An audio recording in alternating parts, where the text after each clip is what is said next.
A'udzubillahi minasyaitonirrajim. Bismillahirrahmanirrahim. Al-haditsul ashir. Adapun ini hadis yang ke-10. Kemarin ke-9, sekarang 10. An Abi Hurairah, dari Abi Hurairah radhiyallahu anhu qala, semoga Allah meridhoinya. Qala, Abu Hurairah berkata, qala Rasulullah sallallahu alaihi wasallam, telah bersabda Rasulullah sallallahu alaihi wasallam, innallaha ta'ala thayyibun la yaqbalu illa thayyiban. Sesungguhnya Allah Ta'ala itu thayyibun, bagus, baik, la yaqbalu illa thayyiban, Allah tidak menerima kecuali yang baik. Dulu ketika zaman Nabi Adam, anaknya yang bernama Qabil dan Habil. Qabil petani, Habil peternak. Ketika disuruh berkurban, bersedekah, karena pada itu bersedekahnya taruh aja di lapangan, karena nggak ada orang, cuma mereka saja. Qabil yang tahu Allah Maha Baik, dia siapkan kambing yang bagus, paling bagus di antara hewan ternak yang dia miliki. Dan insya Allah nanti itu kambingnya Qabil Habil itu akan menjadi penebus Nabi Ibrahim, Nabi Ismail. Nah, Habil yang pikirannya cetek, lah nggak ada yang makan, bagian yang jelek-jelek baik, anggur busuk, semuanya yang busuk-busuk. Dia pikir yang dikasihnya juga katanya nggak jelas. Karena padahal Qabil dilahirkan di surga. Nah, akhirnya kata Nabi Adam alaihissalam, nanti akan ada tanda kalau yang disambar petir, yang dimakan oleh api, dibakar oleh api, itu adalah yang diterima. Maka punya Qabil yang bagus diambil oleh Allah Subhanahu wa taala, sedangkan yang buruk oleh Allah ditinggalin. Itu awal pertama cerita sedekah. Padahal waktu itu sedekahnya enggak ada yang makan.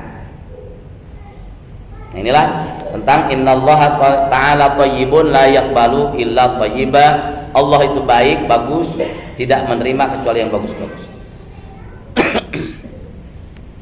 Wa innallaha ta'ala, dan sesungguhnya Allah amaral mu'minina, memerintahkan kepada orang-orang yang beriman, bima amara bihil mursalin, sebagaimana Allah memerintah kepada para utusan. Faqala ta'ala ya ayyuhar rusulu kulu minat thayyibati wa'malus sholihan wa'malu sholihan. Kata Allah dalam firman-Nya, ya ayyuhar rusulu, hai para rasul, utusan Allah, kulu minat thayyibati, makanlah dari yang bagus-bagus, wa'malu sholihan, dan berbuatlah yang bagus. Kulu minat thayyibati ini salah satu haram memakan makanan yang sudah basi. Jadi nggak boleh, takut sakit. Karena itu perintahnya adalah kulu minat thayyibati. Maka kalau barang sudah expired itu haram dimakan, karena sudah tidak thayyibat. Maka pemerintah wajib melakukan tindakan. Ini barang udah expired nih, udah nggak benar, udah basi lah, wajib dibuang. Walaupun banyak sayang, wajib dibuang. Wa qala ya ayyuhalladzina amanu, dan Allah berfirman lagi, ya ayyuhalladzina amanu, hai orang-orang yang beriman, kulu min thayyibati ma razaqnakum, makanlah dari thayyibati ma razaqnakum, dari yang bagus-bagus, ma razaqnakum, dari apa-apa yang kami berikan rezeki kepadamu. Ini juga nanti haram memakan hewan-hewan yang terlihat jorok seperti babi, itu haram karena jorok. Diceritakan bahwa Siti Fatimah Kalau dia bersedekah duit dinar, duitnya jelek digosokin dulu sama dia, biar bagus, dicuci dulu. Kalau dinar itu terbuat dari emas, emas itu kan kadang-kadang hitam kalau udah lama disimpan, itu digosokin dulu. Diceritakan bahwa Hasan dan Husain itu memperhatikan ibunya, lalu bertanya, itu kenapa uangnya dicuci dulu? Ini hadisnya keluar, innallaha thayyibun la yaqbalu illa thayyiban. Kata Siti Fatimah, kalau kita bersedekah kudu bagus. Kalau kita kan nyariin duit lecek, bukan duit yang kaku. Ya, milihin nih, pilihin sama kita. Ini semuanya berlaku. Cuma ada beberapa orang yang sudah sadar, milih yang bagus, paling gede. Tapi dikit, banyakan kalau kita ngitung kan 2000-an. Dan jelek-jelek rata-rata. Berbeda dengan Siti Fatimah, kalau dia mau bersedekah, dia cuci dulu duitnya kalau kotor, kemudian disemprot pakai minyak wangi. Karena dia berdasarkan hadis ini, innallaha thayyibun la yaqbalu illa thayyiban. Dalam sarah hadisnya diceritakan begini tentang Siti Fatimah, kalau bersedekah harus yang bagus. Begitu ya Nabi, apalagi Nabi mah emang dia mah panutan kita. Jadi kalau ketika dia mau bersedekah kurma, dia pilihin yang paling bagus, yang nggak ada kemungkinan busuk. Kalau kita kan digebrokkan baik tuh bagian dah. Nabi enggak. Kalau dia mau bersedekah, maka dia pilihin yang bagus. Begitu juga Abdurrahman bin Auf. Sahabat itu akhirnya ikut Nabi. Dia tuh tukang jualan. Salah satu sahabat paling kaya adalah Abdurrahman bin Auf. Dia itu kalau mau bersedekah, dari hasil dagangannya ini zakat, sedekah, dia ambil yang paling bagus.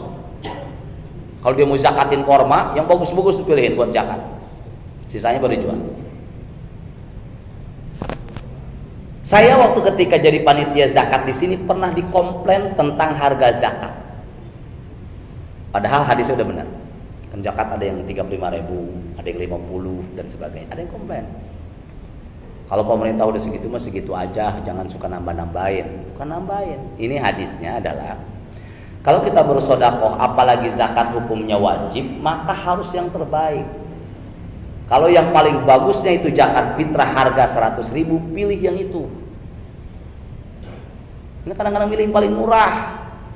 Zakat masih saja setiap tahun itu saya liatin persentase yang milih 35.000 itu masih paling banyak. Padahal semuanya sadar bahwa itu wajib, bukan sunnah tuh, Bang. Tetap memilih zakat termurah. Milih yang 35.000. Masih banyak catatannya Ustaz Jidin ya. Ini harus kita bangun nih. Nanti kalau zakat itu yang paling bagus, harga terbaik. Tapi juga terlalu lebih juga bukannya zakat. Zakat itu punya ukuran. Jadi misalkan begini. Zakat fitrah yang paling bagus itu adalah harga 100.000, maka pilih yang paling bagus. Karena 1 juta juga udah bukan zakat. Zakat emal nantinya. Kalau zakat fitrah kan emas, beras. Yang menjadi patokannya adalah kutil balad. Itu kadang-kadang tetap pilihnya beras yang paling jelek, 7.000. Nah ini mudah-mudahan kita setelah memahami hadis ini bahwa Allah itu thayyiban, thayyibun la yaqbalu illa thayyiban. Summa dzakara ar-rajula yutilus safara as'asa akbara yamuddu yadaihi ila samai ya rabb ya rabbu. Kemudian summa dzakara ar-rajula, dia menyebutkan seorang laki-laki yang panjang perjalanannya, yang sudah kumel dan berdebu, yang menengadahkan tangannya ke atas ila samai, ke langit. Dia berkata, kemudian dia menyebut ya Rabb, wahai Tuhanku, wahai Tuhanku, wa mat'amuhu haramun, sedangkan makanannya haram. Mat'am itu tempat. Makanannya haram. Wa mashrabuhu haramun, dan tempat minumnya haram, minumannya haram.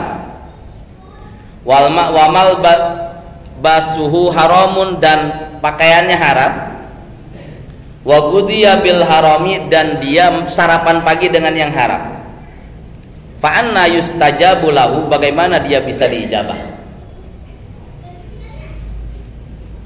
Nabi menyebutkan ada seorang laki-laki yang berdoa tiap hari, Ash'asha akbaro yamuddu yadaihi yutilu safaro, yang panjang perjalanannya. Kemudian Ash'asha itu rambutnya udah acak-acakan, artinya kumel. Akbaro ini artinya berdebu, dekil. Ini tanda orang yang udah nggak menghiraukan apa-apa sebetulnya. Wali banget nih orang. Tapi makanannya haram, minumannya haram, pakaiannya haram, sarapan paginya haram. Fa anna yustajabu lahu, bagaimana dia bisa diijabah doanya? Nah, ini kembali kepada kita. Mungkin doa kita belum dijabah nih, kali ada yang nempel haram. Apa makanan kita, apa minuman kita, yang nggak sengaja aja bikin nggak diijabah doa, apalagi yang sengaja. Judi misalkan, masang togel, rajin ke masjidnya mah cuma masang togel, ini bisa nggak dijabah doanya yang paling banyak? Iseng kan? Ini jangan sampai terjadi. Kalau kita sudah rajin ke masjid, hindari yang begitu-begitu, masang togel, nipu, ya usahakan tidak terjadi sama diri kita.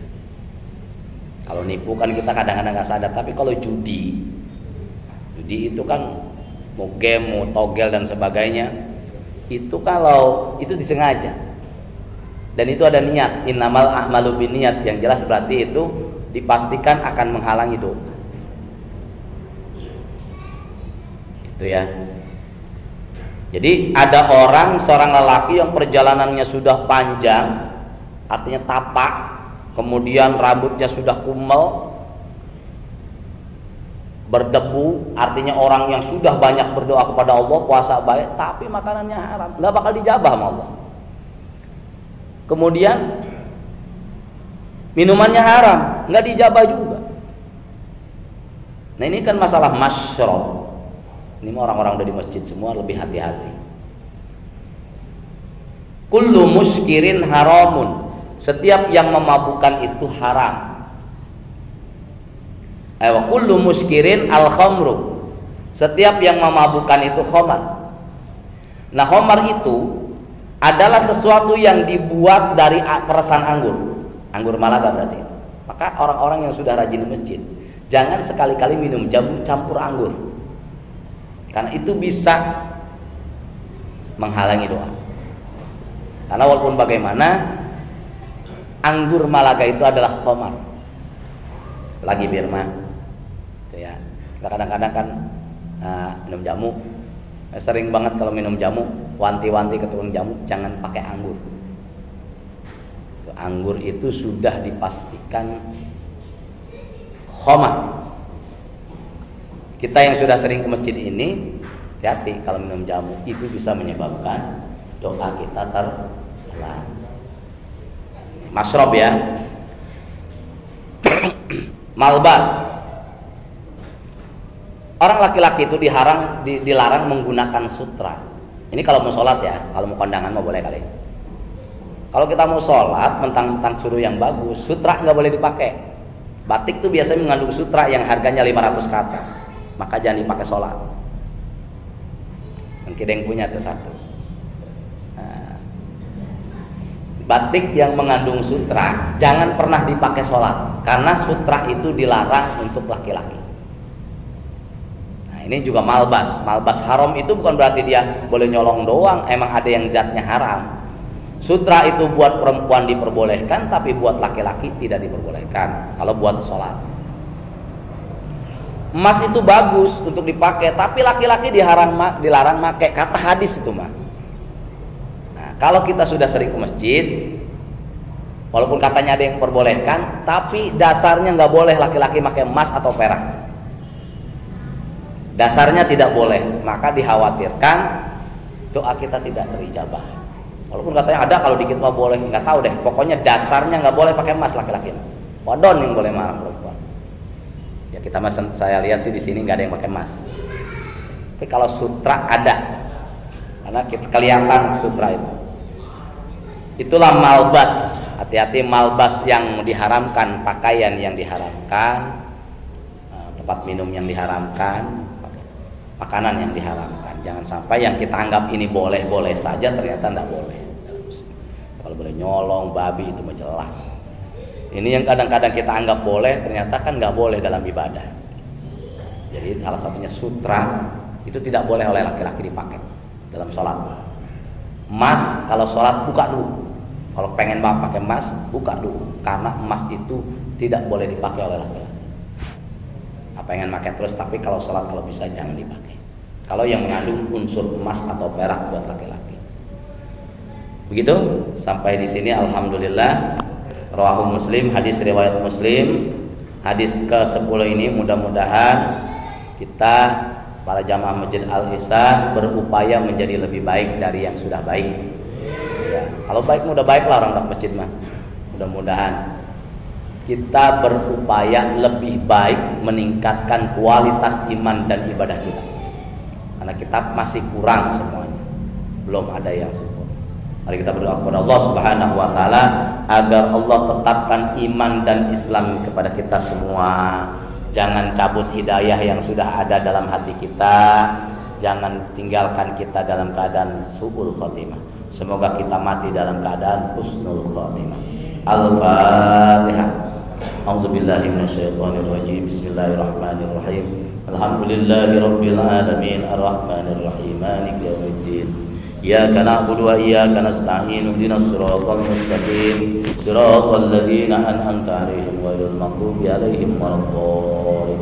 Allahumma shalli wa sallim ala sayyidina Muhammadin fil awwalin wal akhirin. Barik wa sallim radhiyallahu ta'ala an sadatina ashabi sayyidina Rasulillah ajma'in. Amin ya rabbal alamin. Hamdan yuwafi ni'amahu wa yukafi mazidah. Ya rabbana lakal hamdu kama yanbaghi li jalali wajhikal karim wa li 'azimi sultanik. Allahumma salli ala sayyidina Muhammadin salatan tunjina biha min jami'il ahwali wal afat. Taqdi lana jami'al hajat wa tutahhiruna biha min jami'is sayyi'at. Tarfa'una biha indaka 'ala darajat wa tuballighuna biha ghayat min jami'il khairati fil hayati wa ba'dal mamat. Allahumma ij'al wa awsil wa balligh misla sawaba ma qara'nahu wa ma sabbahna wa ma sallayna wa ma astaghfarna ala nabi sallallahu alaihi wasallam hadiyatan balighatan nazilatan syamilah khususan ila arwahi ahli al-qubur min abaina wa ummahatina wa jaddina wa jaddatina wa syaina wa masyayina wa ustadina wa ustadatina wa li jami'il muslimina wal muslimat wal mu'minina wal mu'minat al-ahya'i minhum wal amwat. Allahumma ighfir lahum warhamhum wa'afihim wa'fu anhum. Allahumma la tahrimna ajrahum wa la taftina ba'dahum waghfir lana wa lahum wa li ikhwanina alladhina sabaquna bil iman wa la taj'al fi qulubina ghillan lil ladzina amanu rabbana innaka ra'ufur rahim.